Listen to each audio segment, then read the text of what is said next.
So in this Questrade tutorial video, I am going to be showing you guys how to sell a stock here on the Questrade application. So once Questrade is opened up, I want you to go down, scroll down to where it says buy/sell.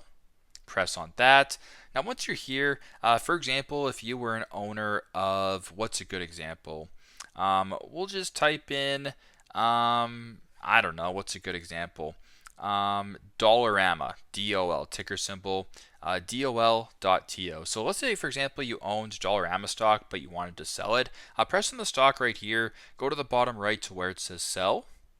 Now, once you're here, you can either do a limit type of order or a market order in regards to how many shares you want to sell. So if you wanted to press on market order right here and you wanted to share or sell 10 shares, for instance, you can press the shares, go to the bottom, press on next, and then go through the process that way. So very simple, very straightforward, but that is how to sell a stock here on the Questrade application. Thanks again for watching, and I hope this video helps.